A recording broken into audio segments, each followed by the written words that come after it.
I've started the recording, so I'm calling the meeting to order, and we're very lucky today to have Jimmy Tabor, who will be interviewed by Yossi about the Abraham Initiative, fighting for Arab-Jewish equality in Israel. And I got to remind you all, the Abraham Initiative is not the Abraham Accords. The Abraham Initiative goes back 25, 26 years. No. And it's an Israeli thing to try to build equality. The Abraham Accords come from Trump. They're about 4 or 5 years old, and it's where Trump bought off the UAE, Bahrain, Morocco, and the Sudan to make peace with Israel.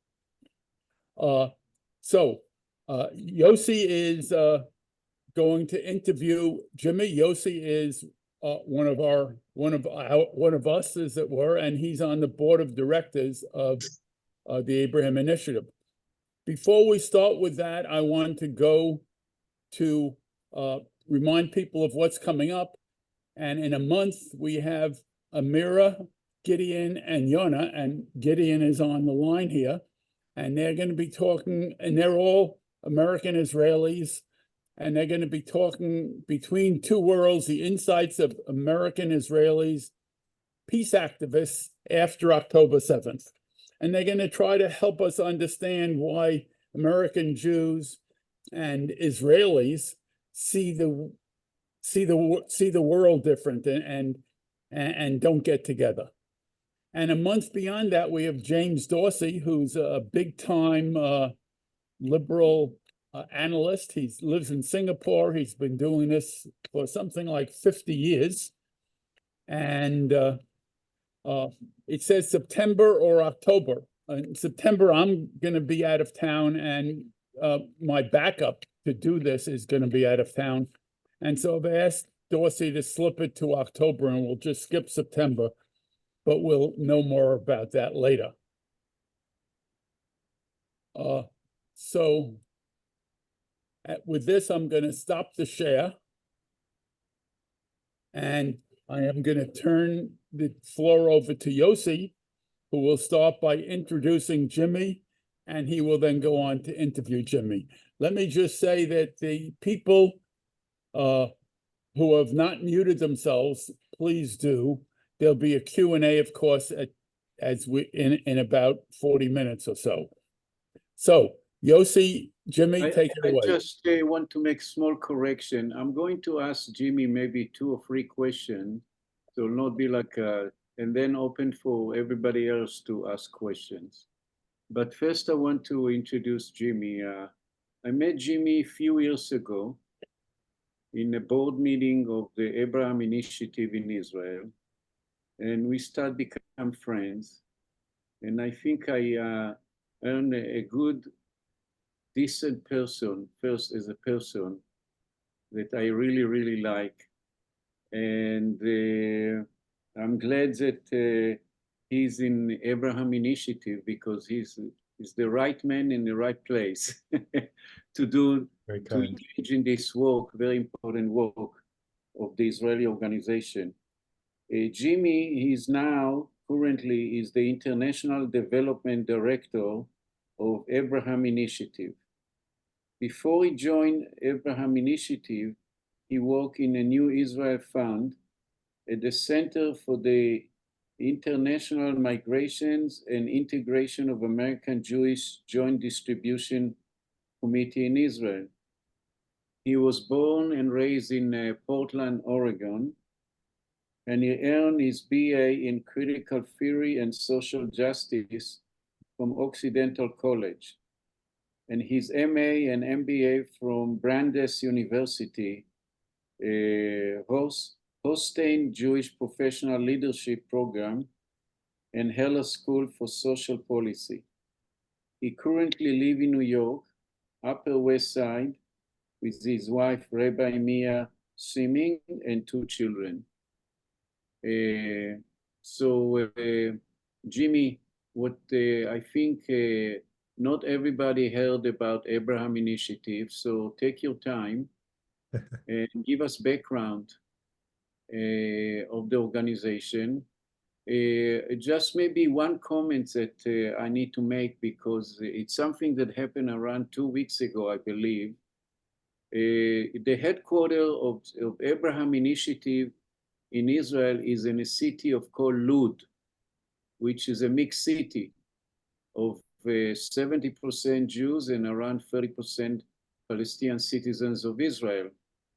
And 2 weeks ago, a hand grenade was put in the headquarters around 4 a.m., right, Jimmy? Around 4 a.m. in the morning. Middle of the night. It caused some severe damage that shook really the staff member who works there every day, Jews and Arabs.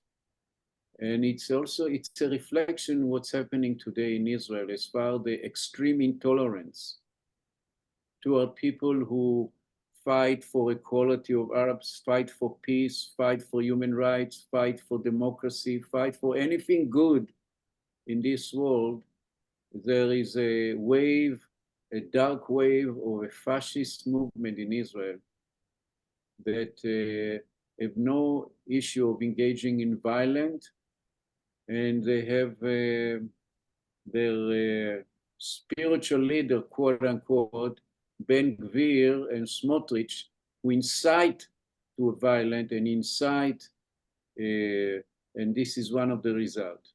Anyway, Jimmy, I just want, you can start. Okay. Thanks, Yossi, and thanks, Jeff, for having me, and everyone for joining. I really appreciate the opportunity. We can talk a little bit about the office incident a little later. I'm happy to dig into it.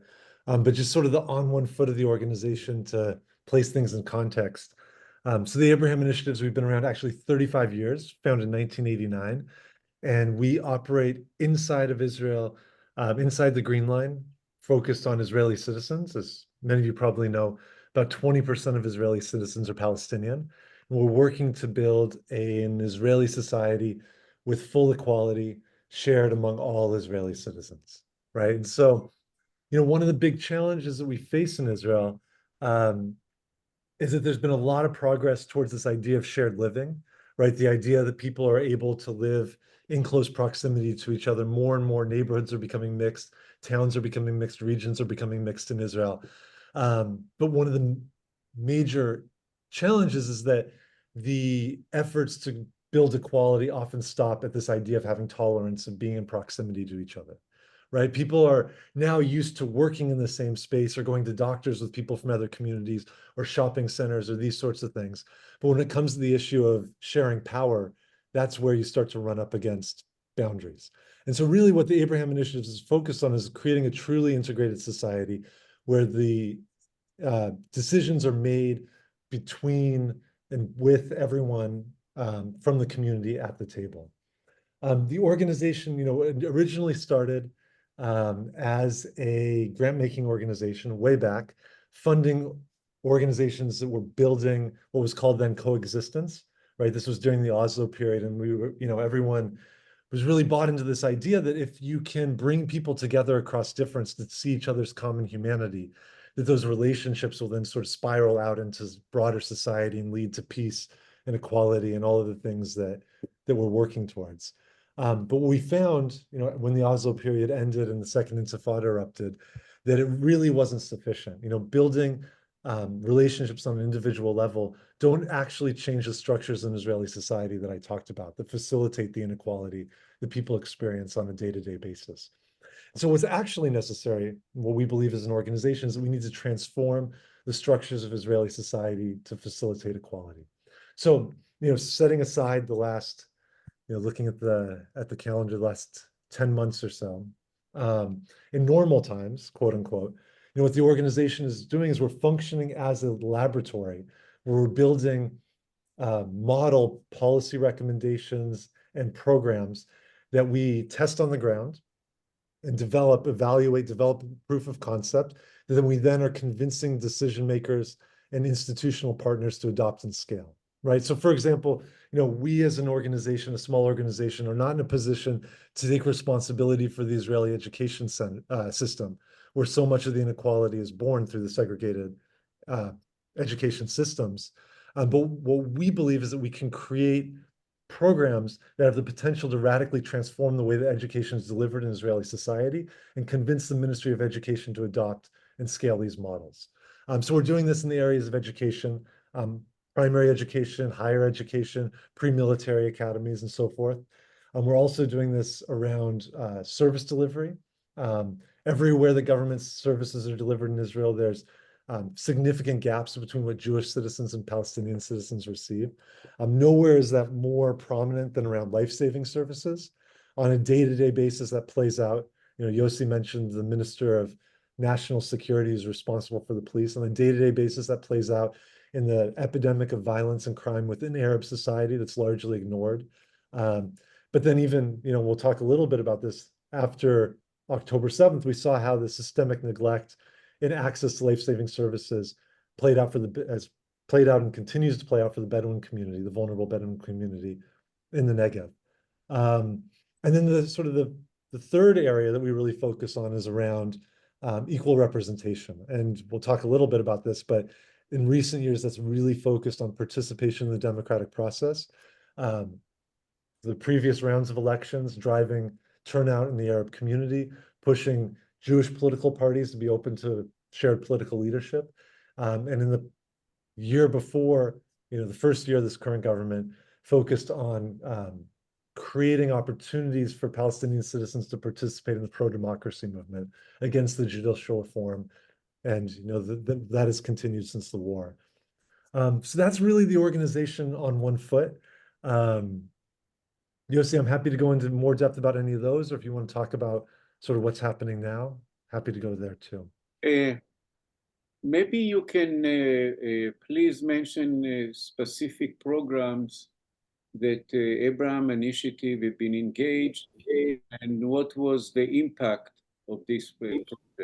And so Yeah. was a taste in day-to-day what the organization is doing. Sure. If you can give example. So let me give you one example from before October 7th and one example since that I think really highlight the way we go about our work. The first example is in the field of education that I mentioned. As an organization, we're often looking to international context for inspiration. Where are there other divided societies where programs and policies have been implemented that have helped bridge those divides? And Northern Ireland is one of the primary places that we look. So, about 8 or 10 years ago, when we were looking at the education system in Israel and trying to figure out further interventions that could help bridge the segregation that exists, we started a program partnering with Queen's University in Belfast that has developed a model that was put into place after the Good Friday Agreement was signed to deal with a similar situation to Israel, right? It's a divided society, binational society with segregated schools that was looking for a way, post-agreement to start to bring people together. And, in Israel, for those of you that are familiar, you'll be familiar with the sort of the conventional wisdom that exists that, separate but equal is something that is possible and maybe even preferable. Many people believe that parents feel that the kids should be educated in separate settings so that they can preserve their language and their culture and, God forbid, don't date each other, the other things that come with integration. And in Northern Ireland, 25 years ago, when the Good Friday Agreement was signed, it was much the same from the Catholic and Protestant communities. So in Northern Ireland, they developed a program called shared learning. And the idea was, in the absence of an immediate step towards a bilingual, binational education system, I guess in Northern Ireland it wasn't bilingual, but a binational integrated education system, we need to create the expectation that every single child is going to be learning one core curriculum subject together with kids from the other community. And the idea is that you pair classes from schools that are in close proximity to each other, and their teachers come together to co-teach whatever the subject is, and they alternate meeting the kids between the two different schools. So we took this program and adapted it for the Israeli context. We focused on English as the core curriculum subject. Kids in middle school are learning English. Parents value English. When we first started this program, Naftali Bennett was the Minister of Education, and he had, made his fortune in the United States speaking English and was prioritizing in the ministry English education. And I think even more importantly, English sort of equally disadvantages both sets of kids, right? It's a second language or third language for both sets of kids. So they're coming into the classroom more on equal footing. We started this project just in 5 pairs of schools that we'd worked with in the past. The first year. The second year, we expanded it to 10 pairs of schools. The first year, we'd brought on the Ministry of Education to help us develop the curriculum. The second year, they started matching teacher salaries. The third year, we received a major grant from USAID and expanded to 40 pairs of schools and launched a 2-year evaluation process where we were able to demonstrate the kids that are learning in an integrated setting. First, their attitudes start to change, the way they view the other, which is probably not surprising. Kids start to build relationships, have contact with each other. But even more important for our purposes, remember, we're trying to convince the ministry to adopt the program. We're able to show the kids that learn in an integrated setting score higher on their English exams than kids that are learning in the segregated environment. And part of this is that kids are actually being forced to speak English because they can't communicate with the other students in the class that they're developing relationships with without speaking English. We're teaching a highly relevant form of English.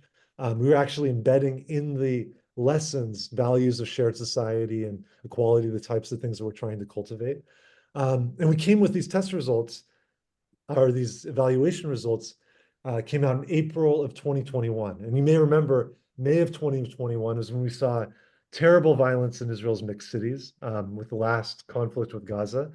And Israeli society was really reeling. There's really a sense of fear that this may develop into like a sustained violent conflict between communities within Israel. And we took the program, the results, and we went to the different mixed communities, mixed cities, mixed regions, and made the case. You just saw this horrific violence driven by young people. Here's like a tangible, concrete intervention to try and bridge the gap. The Akko municipality and the Gilboa Regional Council, both mixed communities, took us up on this. And in the 2021-22 school year, the next school year, after they fully adopted the program, every single 8th grader in both of those places was learning English together. And the following year, before the transition in governments, the Ministry of Education formally adopted the program model and allocated enough funding to expand it to 200 additional pairs of schools. So right now, this year that just finished, we transitioned out of our role of running the project and have been training the ministry staff to run the program itself. And we're now moving into the role of advocating for the continued expansion of the program and monitoring the adoption process to make sure that it's done properly and in a deep way. So that's just one example of sort of start to finish how we work. At any given moment, we have between 10 and 15 different initiatives that are in various stages of development, sort of winding their way towards adoption. We're continuing to test and evaluate and test and evaluate until we have what we believe is a proof of concept that can make the difference for government ministries, municipalities, universities, other large institutional partners that we want to see adopt this. Yossi, if you'll forgive me, I want to give one more example that I think that's highly relevant to see how this plays out sort of in the emergency period. And I know all of us on the call are, deeply concerned about what we've experienced as sort of this rolling state of emergency that we've been experiencing. I mean, I started in the organization in 2017 and had a relatively smooth first 3 years. And since then, it's been, COVID, the May events of 21, this new government, the current government in Israel, in October 7th. And it feels like we're constantly in a state where the organization is being stretched and, we're demanded of us how to adapt to the most recent crisis. So this story actually sort of spans multiple crises. I mentioned in May of 21, there was, terrible violence in mixed cities. And what we saw was that the impact wasn't equally experienced across mixed communities in Israel. And I apologize if I'm assuming, but just to make it clear, there's 7 traditionally mixed cities in Israel. There's no official government definition of a mixed city, but we understand mixed cities as communities that are at least 10% non-Jewish and are essentially shared communities. So we're talking about primarily Jaffa, Akko, Haifa, Lod, Ramla, Nof HaGalil, formerly Upper Nazareth, and Malo Tarshiha, which is two communities that combined. So in the events of May of 21, you saw places like Lod, where the mayor is, very nationalistic, very right wing. There's a strong contingent of internal settlers. There's a Garin, it's called a Garin Torni in Lod, they're really pushing a right wing agenda. There was terrible, terrible violence, lasted for a couple of weeks. Multiple people were killed, just horrific stuff. And then we saw, communities like Ramla, where the mayor really bought in to this idea of his community as a shared community and trying to figure out ways to represent everyone, where there was very, very little violence. And in between these experiences was what happened in Haifa. And in Haifa, actually, the deputy mayor at the time is now the new co-CEO of the Abraham Initiatives. Her name's Shahira Shalabi. She's, I think one of the first deputy mayors in a mixed city in Israel from the Palestinian community. And in May of 21, she's an activist. She's one of the founders of the Palestinian feminist movement, comes from the field. She was finding herself spending every day and night on the street trying to prevent violence, first between demonstrators and the police, and then between Jewish and Palestinian bands of community members or those coming from outside the community trying to stoke violence. And we saw in Haifa for the first 3 or 4 days, violence was escalating. And then there were interventions in the city that diffused the tension and prevented the worst from happening.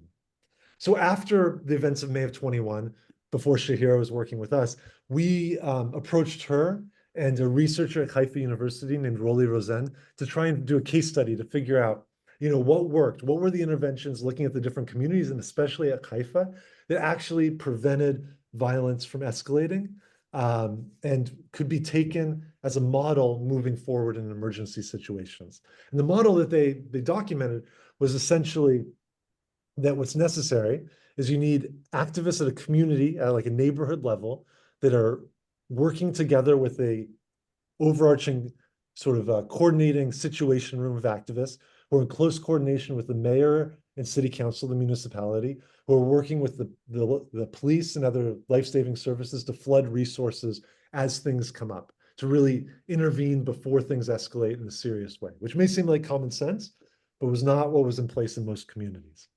So, as is our way, we want to see things adopted. In the couple of years after May of 21, we've been sort of developed the model, refining the model, and started to work with different municipalities with the goal of creating a position within the municipality that would be responsible for implementing this model in times of tension and emergency. And just as we're starting to get this off the ground, October 7th happens.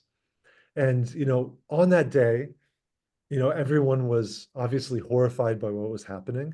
And for those of us in our field, we were also deeply, deeply concerned about the prospect for violence within Israel, especially in mixed communities. A repeat of May of 21 or potentially significantly worse. And so as an organization, what we did is we called for that evening, 9 o'clock on October 7th, a meeting of activists, peer organizations, others that we thought would also be concerned about violence. We expected about 24 people, that's who we invited, to show up. When we got on the Zoom call that evening, there were over 325 people who came on trying to figure out how to answer the question of how do we prevent violence. And that evening, we started the process of figuring out how to roll out this model throughout mixed communities in Israel. So we started a partnership with a couple of peer organizations, Giva Chaviva and the Tzedek Centers, which have community centers in different mixed communities, and started raising the resources to hire 12 local community coordinators to implement the model across Israel, across all the mixed cities in different mixed regions. And, there's been a lot of factors, I think, that contribute to the absence of significant violence inside of Israel in the period since October 7th. But I believe that this is a very important intervention that helped prevent violence and save lives. So for us, it's really about, how are we working towards creating the systemic change in an ongoing way, and also creating the tools and resources that can be implemented in times of crisis to help protect people. So Hopefully those One are helpful illustrations. Uh, one last question for me, and then can open to everybody. So for somebody like me who grew up in Israel and saw the enormous segregation and disconnect between majority of the Jewish society in Israel with the Palestinian citizens, with so much preconceived idea and all kind of thinking that many times have nothing to do with the reality, but Yeah. it does affect, and the media in Israel help. How in your work with this environment you manage to overcome, or what is the obstacle, based what I described, the main Yeah. obstacle to because after all you want as many Jews and as many Palestinian citizens to see each other, to engage on different level. So how you deal with this obstacle? It's a really, really good question. I think core to the way we think about our work. You know, like 2 or 3 years ago, there was a big meta study from researchers at Hebrew University, and I believe is in partnership with Princeton. And they basically did this meta study where they took all the evaluations that they could find of programs that were doing coexistence work, right? Trying to bring people together to see each other's common humanity in Israel, but also beyond. And also projects, you know, we call them here in the US like DEI, you know, like trainings of how to essentially see each other and relate to each other and build relationships. And what they found is that, you know, there's very little to suggest in the evaluations that in and of themselves, the building contact points between people create sustainable attitudinal change or behavioral change, right? It can be very powerful for people, but it tends to fade over time. And what they found, which is, you know, a piece that we really subscribe to, is that a more effective way about going about this change is to change the structures in which people relate to each other instead of try and change the way that people relate to each other and hope that that changes the structures. So to put that in concrete terms, right, a lot of educational interventions in the past have relied on the goodwill of individual parents and families to decide to put their kids in those settings, right? So it's like there's been tremendous outcomes, right, from things like Seeds of Peace and you know, after school programs and counter programs, and we've run many of these over the course, you know, the 35 years that we've been in existence. But we believe in order for there to be broad societal change, you need to take the individual decision making out of the equation. So one of the things that you know, really illustrates this, I think, is, you know, when with shared learning, you know, as I described, that the Akko municipality decided to adopt this project. When they decided to announce that they were adopting shared learning and making it mandatory, or not necessarily mandatory, but integrated into the curriculum, there was some pushback from teachers in the school district in Akko. And one of the things that is key, you know, from our perspective, is the director of the municipal education department came out and said very publicly, if you aren't bought into this idea, then you don't have any business teaching in Akko, right? This is a core value of our community. This is what we're doing. And for us, that's key because it takes it out of the realm of individual families who may feel, you know, there's just been violence in Akko in May of 21. They may feel that they don't want this either for political reasons or for fear or whatever. But if it's just something that's happening in the course of your child's school day, it changes the reach of these sorts of programs. So that's really what we're striving for, is sort of on every level that the structures shift, and then that will necessarily change the experiences people have and the behavior that people engage in. Okay, Jeff, now you go to the second part. You'll be the moderator of open the question to other people. So now bringing back to you. Okay. So let's raise your hand. You know how everybody knows how to raise a hand, I assume. You go to reactions in the bottom and you click raise your hand. And since I see no other hands up, I will ask the first question. And my first question is that you talked, Jimmy, about copying the Northern Ireland joining. And I understand that you're going to have a board meeting in Northern Ireland in Belfast to, to get firsthand experience on how they've come together. And I guess it's 25 or 30 years since the Good Friday Agreement, 25. Yeah. And can you talk about that a little bit?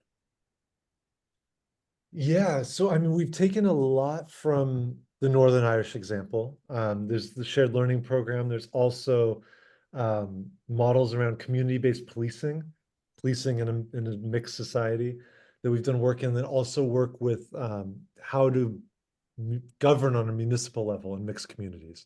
So we've done regular trips to Northern Ireland. We've done this for staff who run the projects to try and build relationships and bring models back. We also did a trip 2 years ago with Jewish and Palestinian city council members in Israel from mixed cities to go learn about what happened there, happened in Northern Ireland, and bring things back to their communities, which is incredibly impactful. And now we're doing a trip that's a little bit more reflective. It's going to be with board members, some funders in our area, and staff that are practitioners. And last year was the 25th anniversary of the Good Friday Agreement. What we really want to dig into is what's working, but also what's not working, right? Like what are the things that they've tried now that they have the benefit of a little bit of hindsight that they do differently, or that they are working on transforming, and that we think that we could take back to the Israeli context. And I just would say, as an aside, something I've been thinking a lot of from the Northern Irish context, and Yossi, you may remember this conversation from last summer, but we,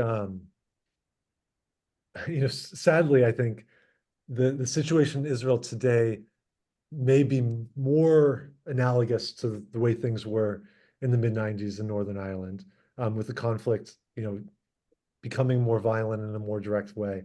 Something I've been thinking about a lot is, last summer we had a conversation among the board about the 25th anniversary of the Good Friday Agreement. We have a board member from Belfast named Evelyn Collins, who's formerly on the Equity Commission in Belfast, which is a big deal. And now she's the commissioner of the Parades Commission, which dictates, it sounds a little silly, but it's actually very important. It dictates when people can march and what symbols they can use and how they can express themselves, which is something we grapple with a tremendous amount of mixed cities in Israel. In Lod, a lot of the conflict is erupted when right-wing Jewish groups do flag marches during Hanukkah to, as they say, drive out the darkness in Arab neighborhoods. Palestinian citizens do marches, counter marches, these sorts of things. It's a live issue. So, but Evelyn was talking about the agreement, how it came about, the geopolitics, all these sorts of things. And a board member raised her hand and said, okay, I get all of that, the big picture stuff, but like on a fundamental level, how is it possible, right? Like it feels so remote in Israel that there could be an agreement. In Northern Ireland in the mid-90s, it felt equally remote. Like what made this possible? And what Evelyn said was, on a very basic level, people on both sides of the conflict got tired of killing each other and being killed. And I remember thinking, this is last summer, about a year ago now, then we're in big trouble in Israel, right? Because, only one side of this conflict feels it on a daily basis. Jewish Israelis can ignore what's happening on the other side of the Green Line, or even in the neighborhood, in their same community if they live in a mixed community. Palestinians, really are feeling the brunt of the occupation and of inequality within Israel on a daily basis. And, as perverse as the reality is in Israel now, no one can escape or, delude themselves to think that the conflict is not present.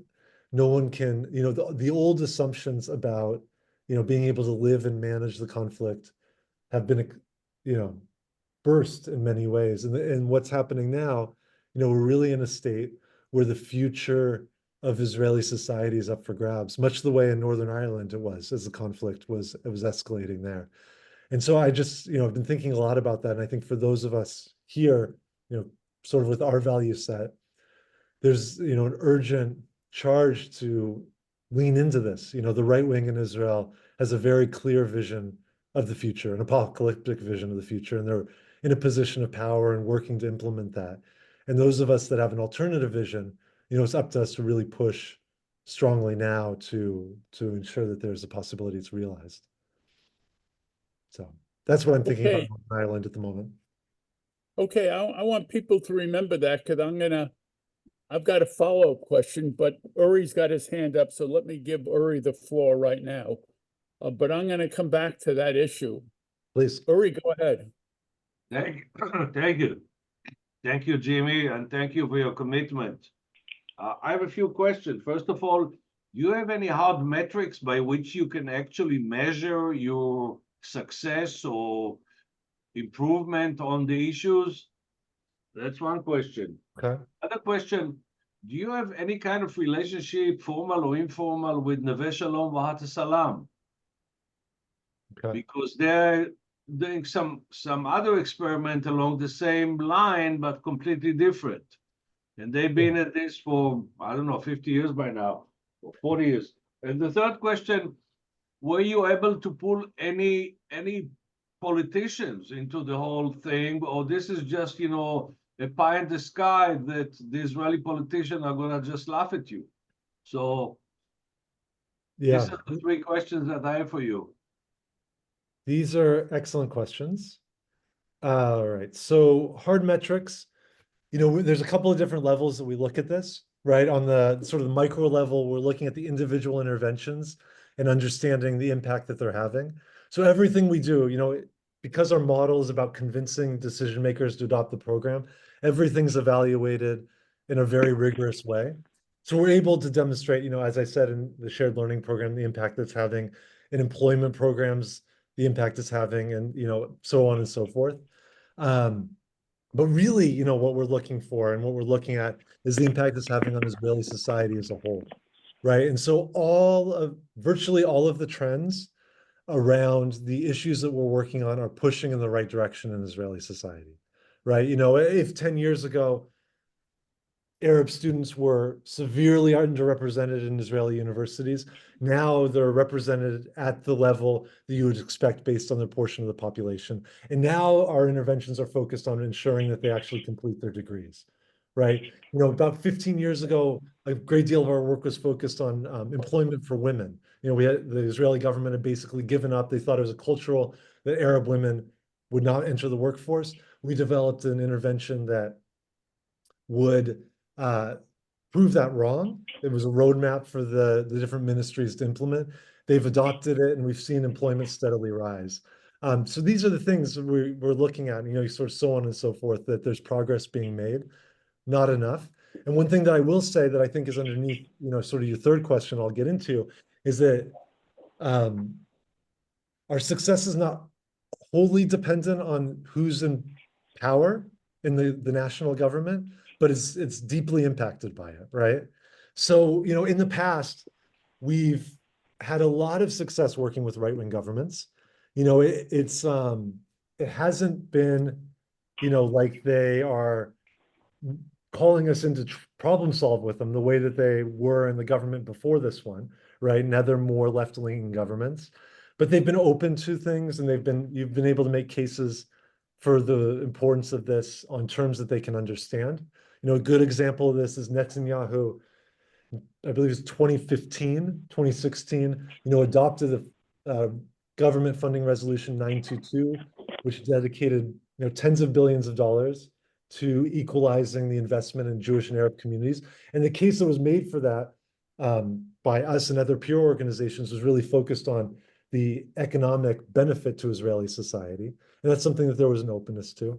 But with the current government, that's, you know, there isn't the space for this, right? And so what we're really relying on right now is the relationships that we have with the civil service in Israel. So things that were adopted in previous periods, like shared learning, government funding resolutions, other projects. We're working with the civil servants within the ministries to implement those programs. It's a challenge, but something that's happening. But on a policy level, we're seeing backsliding in significant ways. And one area we haven't talked about, which we can if people are interested, is the issue of crime and violence within Arab society. And what, you know, is the top issue for Arab citizens in Israel. Arab citizens are overrepresented about 4 times what you'd expect based on their share of the population as victims of violent crime. So 20% of the population, 80% of the murder victims in Israel are Arab. And it's coming from an explosion of internal crime, organized crime within the community.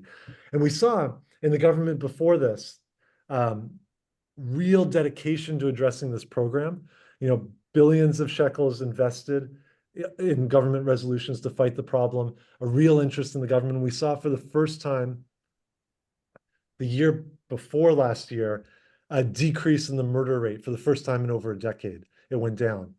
And then Ben-Gvir became Minister of National Security, and the murder rate more than doubled last year. And it's on track to exceed that this year. And so we are dependent on this, but the overarching trends are moving in the right direction. And what's critical is addressing the political situation so that there's space to move this forward. And what I would say, this sort of ties together the last two questions, is that first I'll say, in the shared society space, as we call ourselves, I think there's particularly good cooperation between the organizations. We work with Neve Shalom. We use their space. We use their trainers. We work together in a variety of ways. And there's, a dozen different peer organizations that are working, as you said, from very different angles on similar problems. And the field as a whole does a very good job, I think in large part due to the leadership of New Israel Fund and Shatil as a convener, of understanding what each of our core competencies are and dividing the work based on that. And the example I'll use gets into your question about politicians. I think all of us suspect or believe deeply that, for our values to be expressed in Israeli society and, our vision to be realized, there needs to be a change in the national politics in Israel. And so I think we're all thinking about in different ways how to invest in that and bring that about. And for us, based on our position, we believe that what needs to happen in order to transform the national politics is a real investment in bringing out or increasing the turnout of Arab voters in the next election. We've seen, we had the 5 rounds of elections in close succession recently, and we've seen that the turnout in Arab citizens can vary dramatically. There are 20-point swings that we saw from election to election, and what we know as an organization, based on our experience in this field, is that people vote when they think that their vote will make a difference, right? And they think that it will bring some sort of impact on their actual life, right? And so we've come through this by testing, right? So in the first of these rounds of elections, we saw Arab turnout was only at 45%. And forgive me, this is a little bit roundabout, but I think you'll find it interesting and it's relevant. The turnout was only 45%. And in Israeli society, the conventional wisdom is that Arabs aren't voting because they don't care. They don't feel like they're a part of society. They don't want to be a part of it. Like, we should just shove them to the side because they don't see themselves as Israeli anyway. We didn't think that was true. And so we undertook a research project with an institution called the Accord Center for Applied Social Psychology Research at Hebrew University, and started doing surveys within Arab voters of trying to understand, why did people vote or they didn't vote? And we found it was very simple. They didn't vote because they didn't think that it would make a difference. And the reason they didn't think it would make a difference is because, if you remember in that election, Netanyahu was going around saying, if you vote for Benny Gantz, he's going to bring terrorists into the government and it'll be the end of the state of Israel. And critically, Benny Gantz's response to that was, I would never make a government with the Arabs, right? And so Arab citizens saw this and they said, it doesn't matter if we have 15, 20 seats in the Knesset, they're going to be in the opposition. They're not going to have any access to power, right? So turnout was at 45%. So we took this research and we went to all the different political parties that would have us. And, the usual suspects, Meretz, Labor, even Yesh Atid, they're very receptive to this. They understood. We said to them, if you want to change the political landscape in Israel, you need Arab citizens to vote. They may not vote for you, but it will change the dynamic. It will change the layout, the way the parties are represented. And what you need to do is you need to very clearly project that you're willing to partner, that you're willing to bring into coalition parties representing Arab citizens, and that your platform speaks to the issues that they're concerned with, namely the crime and violence issue. And these parties, the usual suspects, were very receptive to this. They adopted this. They took our advice and started speaking to Arab voters. When we went to Benny Gantz, he said, this is all fine, but if I talk to the Arabs, I'm going to lose Jewish voters, right? So we went back with Accord and we did surveys of Gantz's voters specifically and did message testing.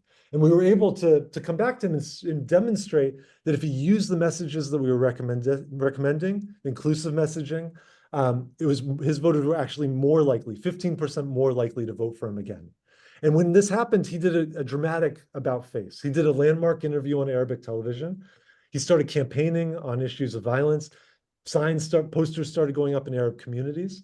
And the turnout among Arab voters went up 20 points in that second election. And you might remember this. It was very hopeful. Ayman Odeh was a leader of the joint list that represented all the parties, Arab parties at that time. And he recommended Gantz for prime minister. It was the first time an Arab party recommended anyone for prime minister since Rabin. And it looked like we were moving towards a joint government. And at the very last moment, if you remember this, Gantz did an about face and he tried to make a government with Netanyahu and ultimately failed. And we went to a third round of elections where the turnout in the Arab community dropped back down to 45%, right? So for us, it's really important right now that we've launched an initiative where we're working directly with the leaders of the Jewish parties to shape the way that they communicate with the Arab public to drive turnout. This coming week, we're meeting with Yair Galon. We've met with Gantz.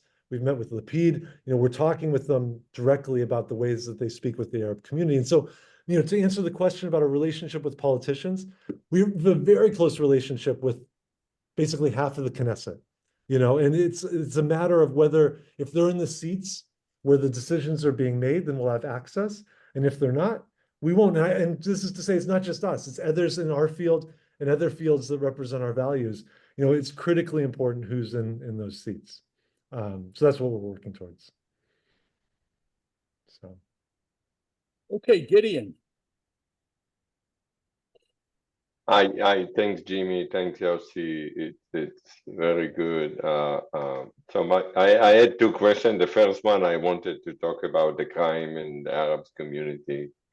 But the second question is more, so what do you do in city and villages that not mixed, like mostly Arabs? What do you do to get them more, I wouldn't say enthusiastic, but more involved, yes, in making this relationship with Jewish work, and specifically, I want to hear if you do anything with the Bedouin in the Negev and the Druze, because I just saw 2 weeks ago that they are protesting again some of the laws related to building and permits to build, and they basically saying, you want us to fight, but you don't allow us to live. So specifically, do you target those communities?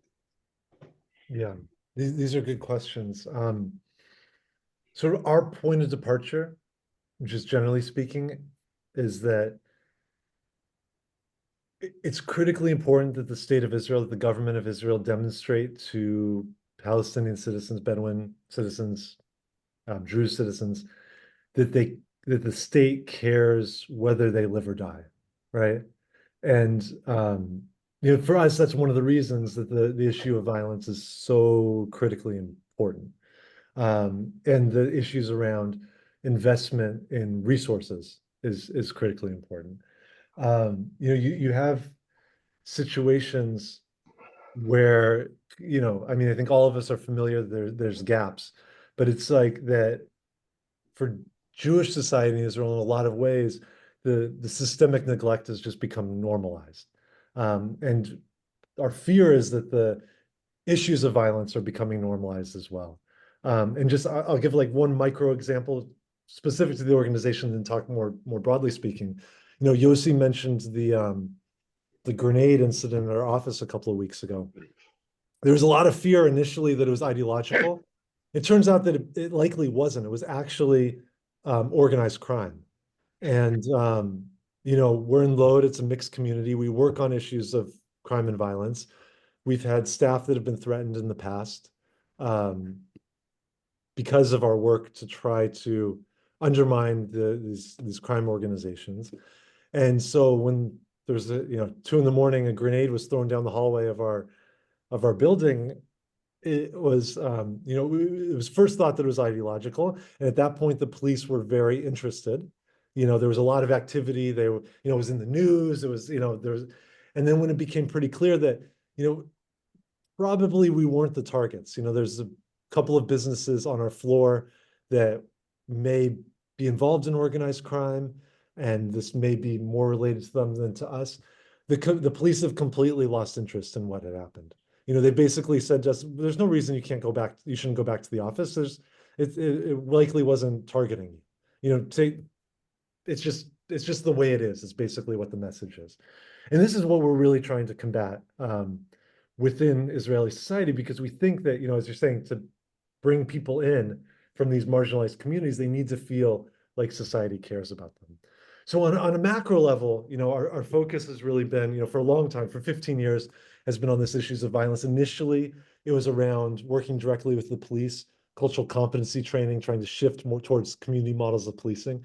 We realized, about 6 or 7 years ago, that it really wasn't enough, that we needed to address what we're talking about here, which is the systemic neglect in Israeli society. And so, the root causes of violence are similar to the root causes of violence here in the US, right? It's about educational inequality, poverty, access to recreational facilities for young people, access to financial services, which, largely don't exist, issues of building, all these things, people having to exist in this gray area outside of, the normative areas of society. And so 2 governments ago, the previous Netanyahu government, we approached the prime minister's office, the ministry, the prime minister's office, which is sort of the catch-all ministry in Israel. And we said, we need to put together an interministerial task force, all the representatives, all the ministries that are related to these root causes, to come up with a concrete plan to intervene at the foundation driving the violence. And we came up, working with this task force, we came up with a comprehensive plan to address the root causes of violence in Israeli society. And when the previous government, the Bennett government, the more favorable government, was in power, this was brought into reality as 2 government funding resolutions, Government Funding Resolution 549 and 550. One allocating 2.5 billion shekels for policing issues, and the other about 30 billion shekels to equalize funding between Jewish and Arab municipalities in Israel over the course of 5 years. So we've been working closely with the civil servants on the implementation of these funding resolutions. We actually just had a big conference a month ago, and last week had a big hearing in the Knesset, in the Controllers Committee, responsible for oversight of the implementation, documenting how much of this has been put into practice by which ministries and what the major obstacles are. As you can imagine, ministries like Ben-Gvir's ministry and others that are ideologically opposed to investing in Arab communities has slower implementation. And those that we have stronger relationships with the ministers or the civil servants have had more success. But these are the types of things that we think are critically important in reaching these outlying communities. Because you're absolutely right. I mean, the Bedouin community is a prime example. We had a board retreat in Israel in May and spent a day in the Negev with the Bedouin community talking about issues of violence, not just internal violence, but also dealing with life-saving services as it relates to the war with Gaza, with Hamas, and the absence of things like shelters and sirens and Iron Dome protection for Bedouin communities. We met with this small unrecognized village where 4 teenagers were killed by a rocket on October 7th, and met with the leaders of the community. And the father of 2 of these kids is the leader of the community. He's also an officer in IDF's Home Front Command, which is responsible for civilian safety within Israel. And even he was not in a position to receive, prior to October 7th, a shelter for the community, or sirens to warn them of rockets coming. And so, in order for these communities to feel like they're part of Israeli society, it's critically important that they are treated as Israeli citizens and receive all the protection and investment that citizens are due. So, uh, just so I understand, how do you work? I mean, specifically, do you have people in your organization from Druze community, for example? Do you have people that's really involved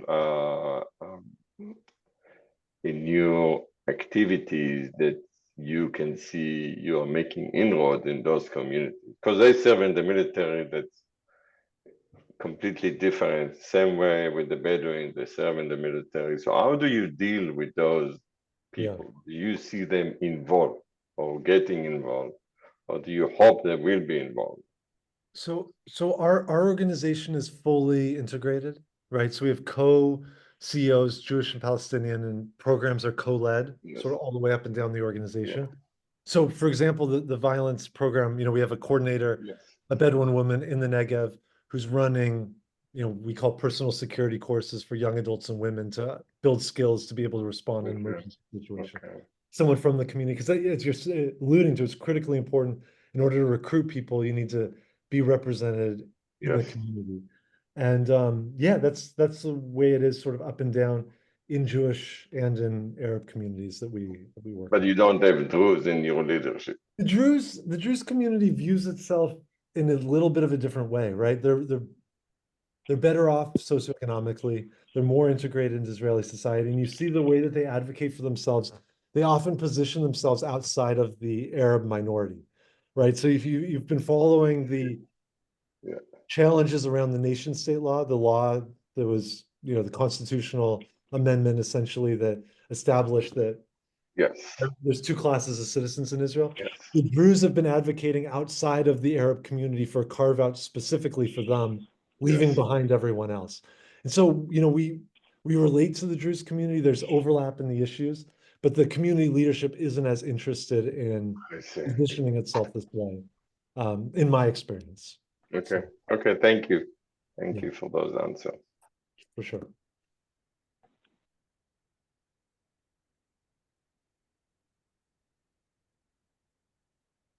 Jeff, you're on mute. I don't know if you're trying to. Okay, I don't see other hands. So what I'm going to do is ask my follow-on question. And Sure. that was when you talked about Northern Ireland and you quoted that woman, you said both sides wanted to move on. And I don't know much about Northern Ireland, but I know a lot about South Africa. Mhm. And in South Africa, it's clear that the Afrikaans wanted to move on back in the 70s. And I can quote all kinds of things they did between the 70s and when they let Mandela out of jail to weaken apartheid or to change it. And that's the problem in Israel, isn't it? That the government, the Israelis really don't want to change.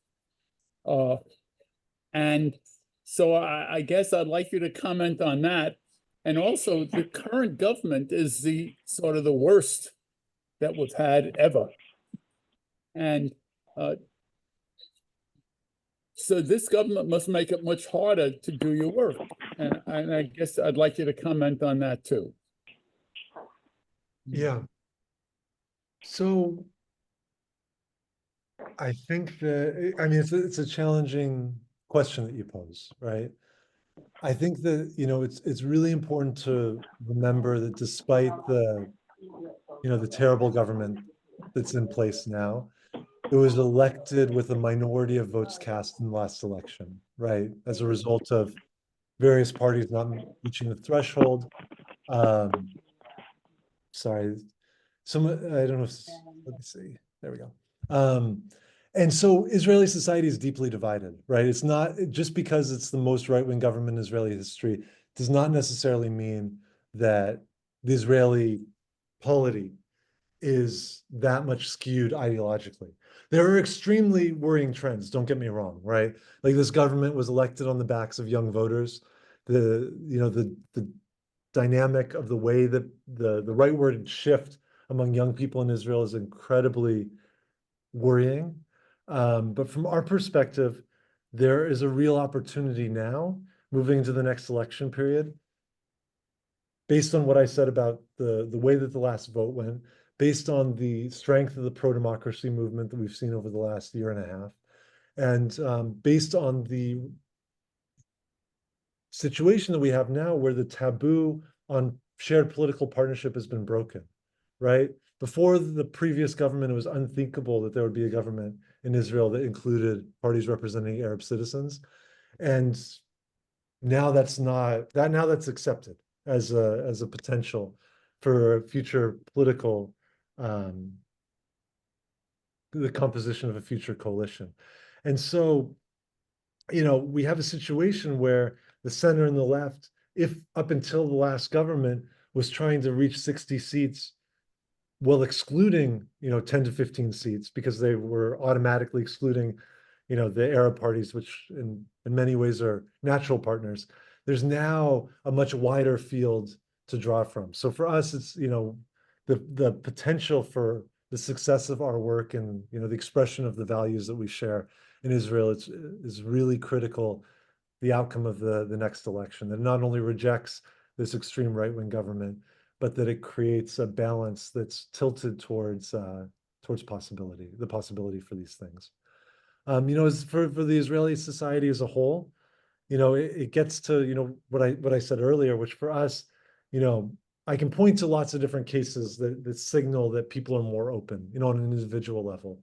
But I think what's more important is to point to is that the models of shared living and equality that we've been pushing have been adopted. There's been tremendous amount of success over the last 5 to 10 years in adopting them. And there's nothing that, from our perspective, to suggest that we won't continue to have success. If not on the national level, right now, where we're shut out for all intents and purposes, we're having a great deal of success now on a local level, right? Working with municipalities and mixed communities throughout Israel, regional councils, working with other institutions. I didn't get into it, but there's been a tremendous amount of success working with IDF's Homefront Command and protecting people in a better way. Universities, there's an openness within the institutions in Israeli society right now to move in this direction, and it's critically important that we capitalize on those openings. On that line, Sure. can you explain to me why I've read polls that said 74% of Israeli citizens support diplomacy for this to end the war, but I also read polls that 2/3 or 3/4 of the Israeli citizens support the war. Those things, how do you put those two things together? I mean, this is a little bit beyond my sort of where I'm situated. I can only speak from my experience and with my colleagues in Israel and others that I interact with directly. I mean, it seems to me that people are deeply traumatized, in deep pain, and deeply ambivalent about what's happening, right? I mean, I can tell you as an organization, it was extremely challenging coming out of October 7th as an integrated organization where people are dealing with, pain emanating from the same events, but experiencing it in very different ways on different sides of the conflict. And I think that there's a recognition, broadly speaking, that we need to find a way out of this war, of the things that led to this war, of the situation that we're in. But at the same time, there's a feeling that the war is justified, that after the atrocities on October 7th, that there's a response that's justified. Many people feel that way. So it's not surprising to me. Yeah, there would be people that both support the war and want to see it end as soon as possible. So.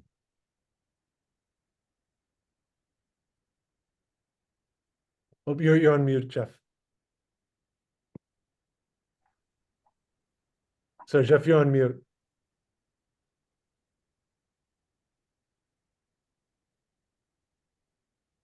Okay, so we've got people who haven't said anything like Joan and Paul and Jane and Robbie and Judy and Victor and Assam.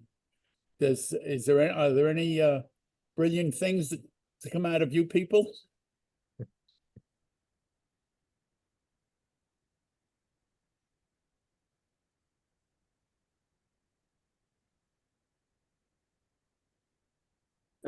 Jeff? In which case, I'll go ahead and ask another question, and that is, you've talked a lot about the mixed communities. How are you going to break into the non-mixed, the Jewish communities? And you'd think that Tel Aviv would be the place to start. It's a big place, it's complicated, but Tel Aviv also is sort of more progressive, right? I mean, so for us, Israeli society is becoming more and more mixed. This is sort of the future of Israel. If it's not individual cities and towns that are mixed, it's regions that are mixed. And so, the programs that we've had that have in the past focused on mixed cities, it's now expanding. It's not just these 7 cities that I mentioned. It's places like, Afula and Beersheba and Carmiel. Across Israel, individual communities are becoming more and more mixed. A lot of this has to do with, someone mentioned the issues with building in Arab communities. Upper middle class Palestinian citizens are looking for places to move. They can't expand in their own towns. And so we're working with those cities that are becoming mixed, towns that are becoming mixed, but also regional councils that are responsible for mixed, for clusters of villages that are Jewish and Palestinian. And so, for us, that's one avenue, is like working to build the relationships within those municipalities or regional councils. But then the other avenue is through, national programs, through dealing with things on the, through the education system as a whole, and other places where services are delivered as a whole. And again, for us, it's not about reaching every single individual to change the way that they feel about the other. It's about creating structures in society that facilitate equality so that decisions are being made together, right? For us, this is expressed on a national level through coalitions that have representatives of Arab parties at the table that are making these decisions, that the decision makers within the ministries, the civil servants, there's a makeup that's representative, that on a municipal level in mixed cities, one of the things we're pushing strongly is that, in Israel, city council positions are volunteer. And so you have situations where the mayors are the ones that have the full-time salary to do the role. And in mixed cities, all the mayors are Jewish. And so we're pushing for deputy mayor positions that are full-time and paid for Arab citizens, for Arab parties that are represented, so that at the decision-making table, there's equal representation, and decisions that are being made for communities are being made together.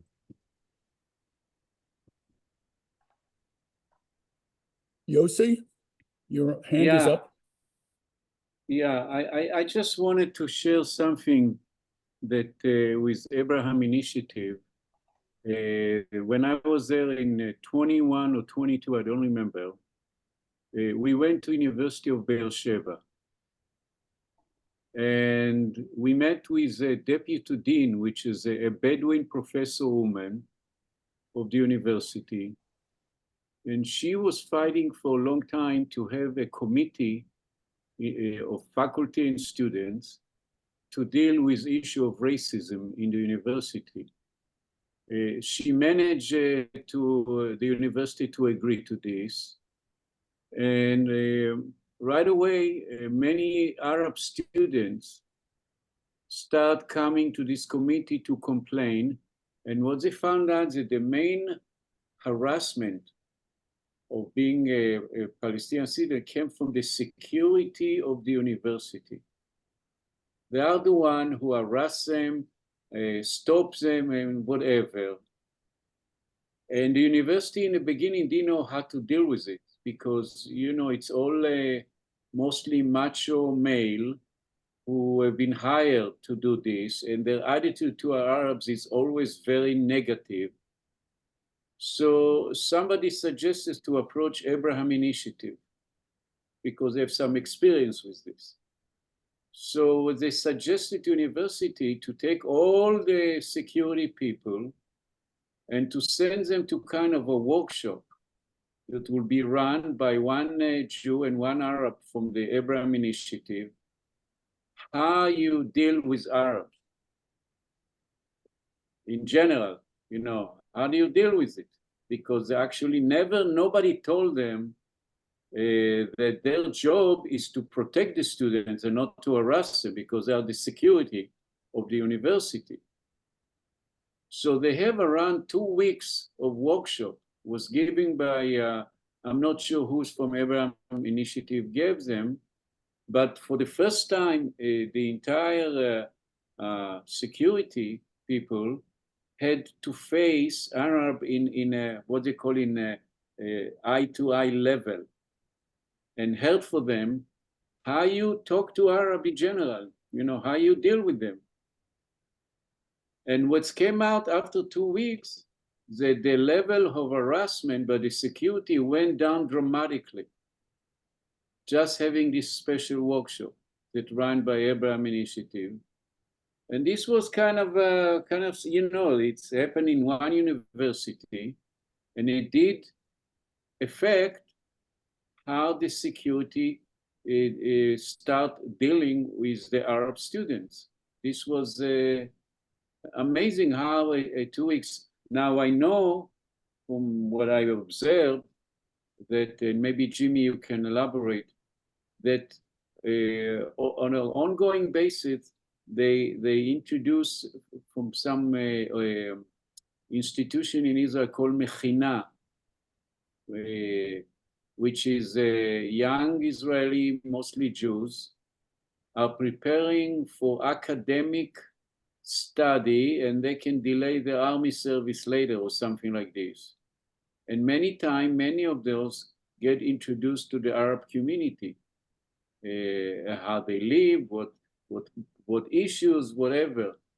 But it's ongoing. So there is, I don't know how many young Israelis, Jews went through this, but it's not a small number that went through kind of educations about the Arab society. So I wonder if you can expand on this, Jimmy, because this I found one of the most interesting facts, that you bring mainstream Israeli Jews to learn about the Arab society through Abraham Initiative.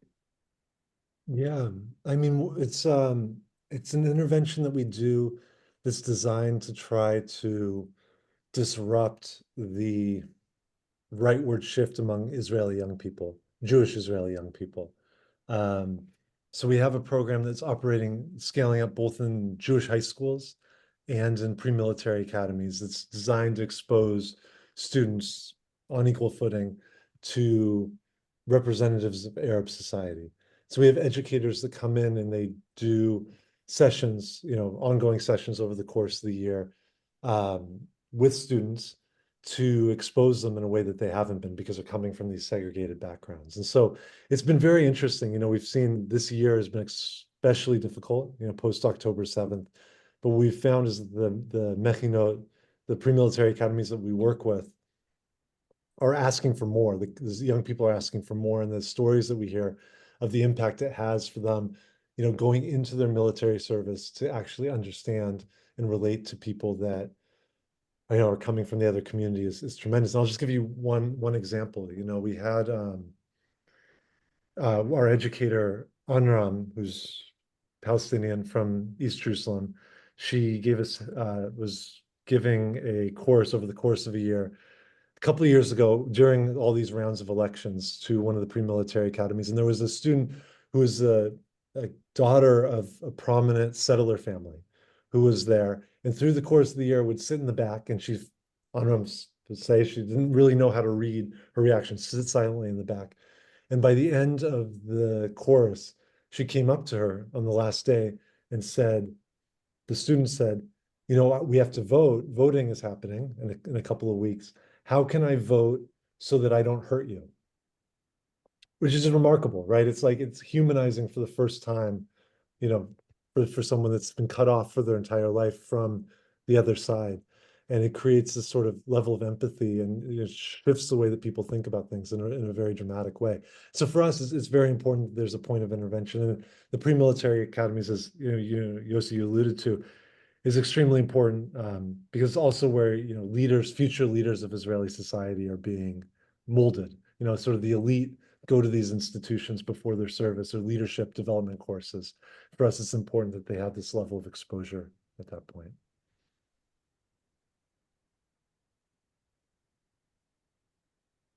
Oh, Jeff, you're on mute. Sorry. Okay, if there are no other questions, I'd remind people that the Abraham Initiative runs on donations, and on the email that will have the links to the recording, I have the website for the Abraham Initiative, and right in the top in the middle there's a donate box. And I urge you, if you think that what you heard today is useful and is helping, that you might want to contribute. Does anyone want to, Yossi or Jimmy, do you want to elaborate on that?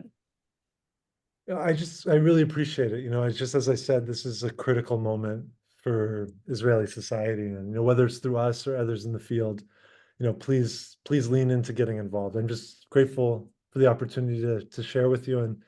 And Jeff, I hope you'll share my contact info, and if people are interested in continuing the conversation, please know that we're here. So thank you.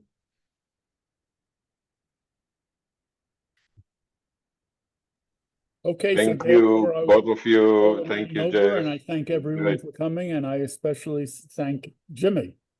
Appreciate it. Hopefully we'll talk soon.